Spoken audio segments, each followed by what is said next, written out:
This channel does not promote any violence, harmful, or illegal activities. All content provided by this channel is meant for an educational and information purpose only. গোটা বিশ্ব যে খবর নিয়ে এই মুহূর্তে শঙ্কিত, অর্থাৎ মধ্যপ্রাচ্যে কি নতুন করে যুদ্ধের দামামা বেজেছে।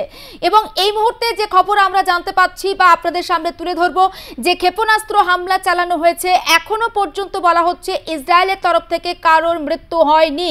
তবে সূত্র মারফত যেটা জানা যাচ্ছে 7 জনের মৃত্যু হয়েছে, অর্থাৎ 7 জন ইসরায়েলি নাগরিকের মৃত্যু হয়েছে। কিন্তু সেই মৃত্যুর নেপথ্যে কি কারণ সেটা ইসরায়েলের তরফ থেকে স্পষ্ট করা হয়নি। অন্যদিকে হোয়াইট হাউসে জরুরি ভিত্তিতে বৈঠক করেছেন জো বাইডেন এবং তিনি সাফ বার্তা দিয়েছেন ইসরায়েলের পাশে দাঁড়াবেন। অন্যদিকে আমেরিকাকে ইসরায়েলের পাশ থেকে সরে যাওয়ার জন্য কথা বলা হয়েছে এবং তেল আবিব, লেবানন একাধিক জায়গায় কার্যত বিধ্বস্ত, যুদ্ধ বিধ্বস্ত। বেইরুটের ছবি এই মুহূর্তে আপনাদের সামনে তুলে ধরছি। বিশ্ববাজারে তেলের দামে ব্যাপক প্রভাব পড়ার একটা আশঙ্কা করা হচ্ছে। ইতিমধ্যেই তেলের দাম $1 বেড়ে গিয়েছে, যেমনটা আমরা জানতে পাচ্ছি। ইসরায়েলি ক্ষেপণাস্ত্র হামলা ইরানে, আর সেই ক্ষেপণাস্ত্র হামলায় কার্যত ছিন্ন বিচ্ছিন্ন হয়ে গিয়েছে ইরান, যেমনটা আমরা জানতে পাচ্ছি।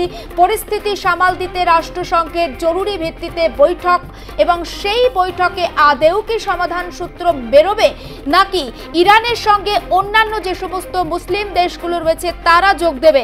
অন্যদিকে আমেরিকা, ইসরায়েল, লেবানন তারা এক পক্ষ ধারণ করবে। তাহলে কি তৃতীয় বিশ্বযুদ্ধ অবশ্যম্ভাবী? একাধিক প্রশ্ন উঠছে। এর আগে আমরা ইউক্রেন রাশিয়ার যুদ্ধ দেখেছি, সেই যুদ্ধ এখনো পর্যন্ত কিন্তু জারি রয়েছে, অর্থাৎ সেই যুদ্ধের যে কালো করাল ছায়া এখনো পর্যন্ত জারি রয়েছে এবং হাজার হাজার মানুষ, নিরীহ মানুষ তারা প্রাণ দিয়েছেন। এবং এখনো পর্যন্ত আমরা যেটা জানতে পাচ্ছি, ছবির মতো সাজানো শহর ইউক্রেন কার্যত ধ্বংসস্তূপে পরিণত হয়েছে। এবার আমরা মধ্যপ্রাচ্যের যে ছবি আপনাদের সামনে তুলে ধরছি। পরিস্থিতি সামাল দিতে রাষ্ট্রসংঘে জরুরি বৈঠক, কিন্তু সেই বৈঠক কি আদতে ফলপ্রসূ হবে? প্রশ্ন উঠতে শুরু করেছে। যুদ্ধের আগুনে পুড়ছে মধ্যপ্রাচ্য, তেল সরবরাহে বিঘ্ন ঘটার আশঙ্কা। ইতিমধ্যেই তেলের দাম বেড়েছে এবং আন্তর্জাতিক সংবাদ সংস্থা সূত্রে যেমনটা আমরা জানতে পাচ্ছি, বিশ্ববাজারে তেলের দাম প্রায় $1 বেশি বৃদ্ধি পেয়েছে। এই পরিস্থিতিতে ভারতের অবস্থান কি হবে? এই মুহূর্তে আমাদের সঙ্গে টেলিফোন লাইনে রয়েছেন প্রতিরক্ষা বিশেষজ্ঞ আর.কে. শ্রীবাস্তব। আপনাকে স্বাগত আর+ নিউজে। এই যে মধ্যপ্রাচ্যে নতুন করে যুদ্ধের দামামা, সামগ্রিকভাবে পরিস্থিতি কি হতে চলেছে? ভারতের স্ট্যান্ড পয়েন্ট ঠিক কতটা সুখকর হওয়া এই মুহূর্তে আপনার ঠিক প্রতিরক্ষা বিশেষজ্ঞ হিসাবে মনে হয়? দেখুন, এটা তো 48 আওয়ার্স হয়ে গেল, এখন পর্যন্ত তো ইসরায়েল তরফ থেকে কোনো রিয়াকশন আসেনি। ওরা কি করেছিল, একটু সাদার্ন লেবাননে 2-4টে ইউনিট দিয়ে ওরা কিছু অ্যাকশন করেছিল, কিন্তু ওটা বেশি, ওটা আমরা কোনো বড় একটা মিলিটারি অপারেশন বলতে পারি না।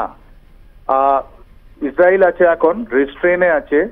ওরা বলছে যে আমি নিজের টাইমে, আমি নিজের সময়, আর কোথায় আমি কবে কি করব এটা আমি ডিসাইড করব, কিন্তু আমি নিশ্চয়ই এটা নেব। That is point 1। পয়েন্ট 2, এই যে ইসরায়েল আর ইরানের মধ্যে এটা তো সিরিয়াস কনফ্লিক্ট হয়েছে, তাই জন্য অয়েলের উপর ডেফিনেটলি একটা ইম্প্যাক্ট পড়েছে অয়েল এর উপরে। কেন যে অয়েল মুভমেন্ট যেটা আছে আপনার রেড সি দিয়ে যাওয়া হয়, হাওয়া হয়, ওর মধ্যে হাউথিজরা তো ওরাও অ্যাগ্রেসিভ আছে, ওরাও এ করছে, ইন্টারডিক্ট করছে। ওটার সব যতগুলো শিপ আছে যেটা তেল নিয়ে চলে যাচ্ছে ওটা তো বন্ধ করে দিচ্ছে। তো একটা ওইদিকে একটা আমাদের ইম্প্যাক্ট আছে। অ্যাজ ফার এজ ইন্ডিয়া আমাদের যেটা কনসার্ন আছে, এটা তো সবাই জানাই আছে যে আমরা রাশিয়া থেকে তেল কিনছি, আমরা কিছু কিছু তেল এই খাড়ি থেকে, মানে ইরান থেকেও আমরা নিই, বাট অত পার্সেন্টেজ নয় আমাদের। তা অ্যাট দ্য মোমেন্ট আমাদের বেশি হয়নি, আমরা ডিপ্লোম্যাটিকলি একটা সাইলেন্ট মোডে আছি আমরা। কেন যে ইরান থেকেও আমাদের রিলেশন ভালো, ইসরায়েল থেকে আমাদের রিলেশন ভালো।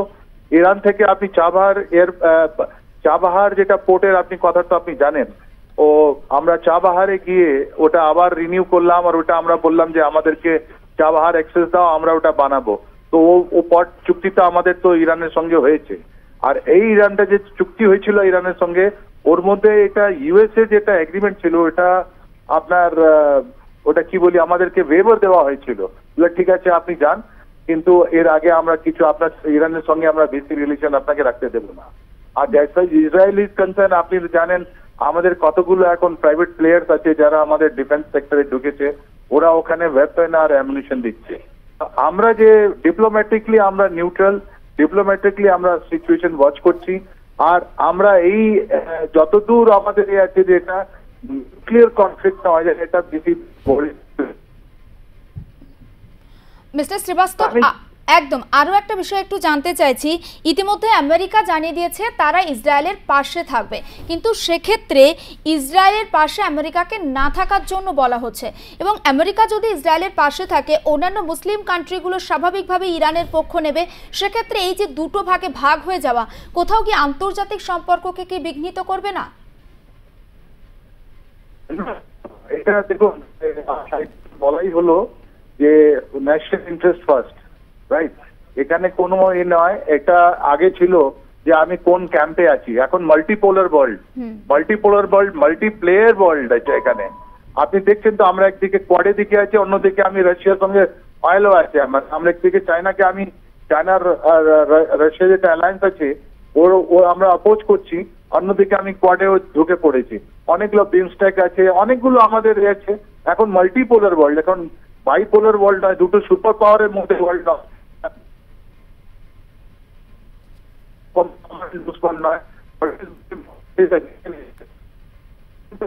আমরা দেখছি এখন যে আমাদেরকে ইরান অ্যান্ড ইসরায়েল দুটোর পক্ষে, আমাদের দুজন থেকে ভালো রিলেশন। আর আমাদের একদিক থেকে ডিফেন্স কোঅপারেশন আছে, তো একদিক থেকে আমাদের ইকোনমিক কোঅপারেশন আছে ইরানের সঙ্গে। তো আমরা দুটো পক্ষে আমাদের কোনো ডিভিশন হচ্ছে না। আর আমরা ভালোভাবেই আমাদের যে ডিপ্লোমেসি আছে, কূটনীতিতে যেটা আছে, ওটা ভালো।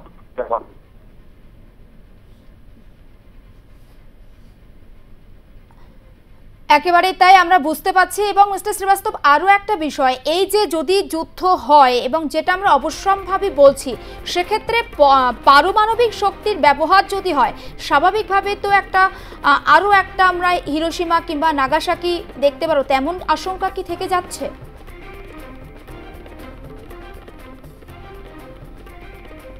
আমাদের সঙ্গে কোনো কারণে যোগাযোগ বিচ্ছিন্ন হয়ে গিয়েছে। আমরা কথা বলছিলাম প্রতিরক্ষা বিশেষজ্ঞ আর.কে. শ্রীবাস্তবের সঙ্গে, এবং যে ছবি আমরা আপনাদের দেখাচ্ছি, সোমবার মধ্যরাত থেকে লেবাননে গ্রাউন্ড অপারেশন ইতিমধ্যে শুরু করে দিয়েছে ইসরায়েলি সেনা, এবং লক্ষ্য ইরানের সমর্থন পুষ্ট শিয়া সশস্ত্র সংগঠন হিজবুল্লাহর গোপন ডেরা।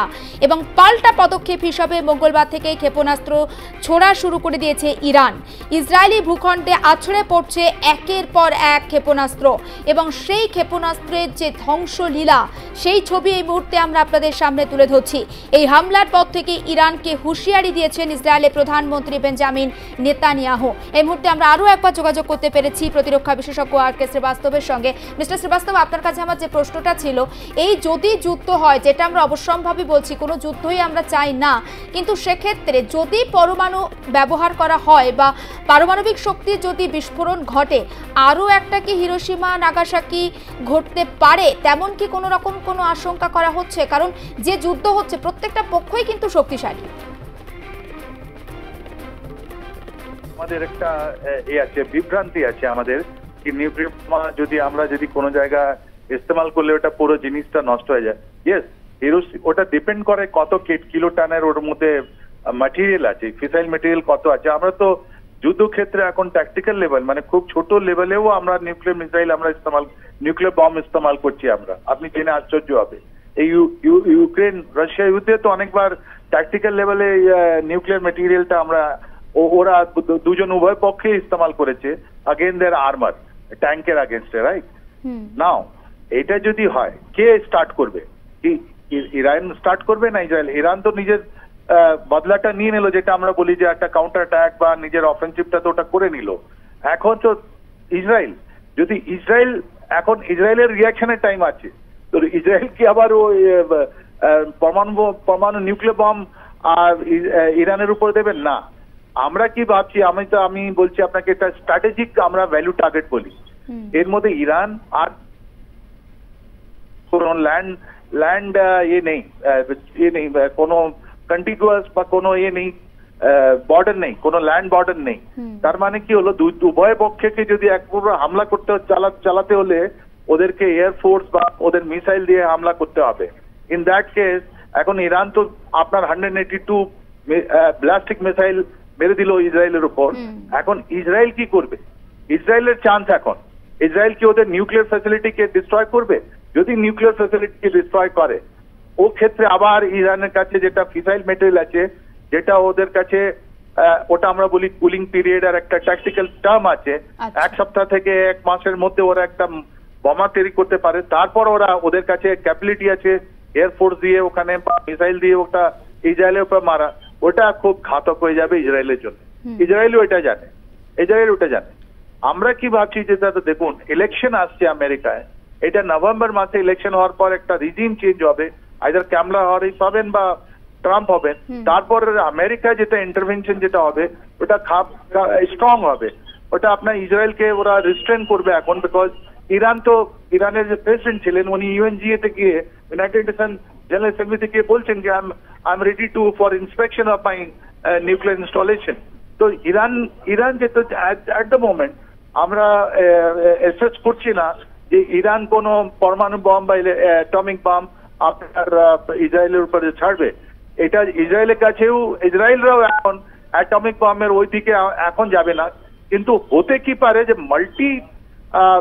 মাল্টি ফ্রন্ট যেটা আপনার অপারেশন এখন ইসরায়েল চালাচ্ছে, এইদিকে লেবানন আছে, এইদিকে আপনার সিরিয়ায় আছে, এইদিকে আপনার গাজাতে চলছে, আর এই ইরান থেকে নতুন এটা হলো এঙ্গেজমেন্ট হলো। তো এটা বেশি ছড়িয়ে না গেলে, বিকজ ইরাকও আছে, কিছু হাউথিজ আছে, রাইট, তো এটা ছড়িয়ে না যায়, আস্তে আস্তে করে পুরো মিডল ইস্টটাই ইনভলভ হয়ে যাবে। তো ওইটাই জন্য আমরা দেখছি কি আর কি কান্ট্রির রিয়াকশনটা কি আছে, এখন পর্যন্ত কোনো কান্ট্রি কোনো রিয়াকশন দেয়নি। একদম তাই। আরো একটা বিষয় আমার খুব কিউরিয়াসিটি মিস্টার শ্রীবাস্তব, যেটা জানার, ইসরায়েলের যে আয়রন ডোম রয়েছে, এই আয়রন ডোম ঠিক কতটা প্রতিরক্ষা দিতে সক্ষম? ওকে, ভেরি গুড কোয়েশ্চেন, আপনি খুব ভালো কোয়েশ্চেন করেছেন। অ্যাকচুয়ালি এটা 3 লেয়ার এয়ার ডিফেন্স আছে ইসরায়েলের কাছে, এটা আপনাকে বলে দিই। প্রথমটা এটা হলো অ্যারো 1, 2 and 3, এটা long range missile interception system আছে, নাম্বার 1। তারপরে আছে ওদের কাছে ডেভিড স্লিং করে হয়, এটা মিডল লেভেল, যেটা মিসাইল গুলো আপনার অ্যারো ইন্টারসেপ্ট করতে পারছে না, ওটা ডেভিড স্লিং এর কাছে আসছে। ডেভিড স্লিং যেটা করতে পারছে না, তারপর ওরা আয়রন ড্রমে আছে। আয়রন ড্রম একটা short range anti missile system আছে যেটা ওদের কাছে আছে। তো actually Israel has diploid along with the US, যেটা শিপ গুলো আছে এখন ওদের মেডিটেরিয়ান সিতে অনেকগুলো শিপ আছে যেটা এটা যোগ দিয়েছে, আর ওদের এই 3 layer of air defence system আছে। আমি আপনাকে যেরকম বললাম, অ্যারো, ডেভিড স্লিং এন্ড তারপর আপনার আয়রন ড্রম। আয়রন ড্রমটা আপনি কেন আমরা প্রমিনেন্ট হলো, কেন আমরা বারবার কথা বলি, কেন যে আপনি যে টেলিভিশন চ্যানেলে আপনাদের ভিডিওতে আপনাদের যে স্ক্রিনে যেটা আমরা দেখি, ওই দিওয়ালির একটা পটাকা যেটা হয় না, বাজি যেটা ফুটে যায়, ওটা যেটা চিত্রটা আমরা দেখছি, যেটা ভিজুয়ালটা আমরা দেখছি, ওটা actually last portion of the air defence, যেখানে আপনার আয়রন ডোম যতগুলো বেছে চলে আসছে ওদেরকে নষ্ট করছে। তাই Iron Dome is the last short range and the last layer in the air defense system of Israel. আগে আপনাকে অ্যারো, ডেভিড স্লিং, তারপর তারপর আয়রন ডোম। আচ্ছা, অনেক ধন্যবাদ আমাদের সঙ্গে কথা বলার জন্য। আমরা কথা বলছিলাম প্রতিরক্ষা বিশেষজ্ঞ আর.কে. শ্রীবাস্তবের সঙ্গে, এবং গোটা বিষয়টা তিনি বুঝিয়ে দিচ্ছিলেন। অর্থাৎ ইসরায়েলকে প্রতিরক্ষা দেওয়ার জন্য আয়রন ডোম একেবারে সর্বোচ্চ পর্যায়ে রয়েছে, এবং আয়রন ডোম যতক্ষণ পর্যন্ত তার এই কার্যক্ষমতা বজায় রাখবে ততক্ষণ পর্যন্ত ইসরায়েলের নাগরিকরা অন্তত কিছুটা হলেও নিরাপদে থাকবেন, সেটা আমরা বলতে পারি।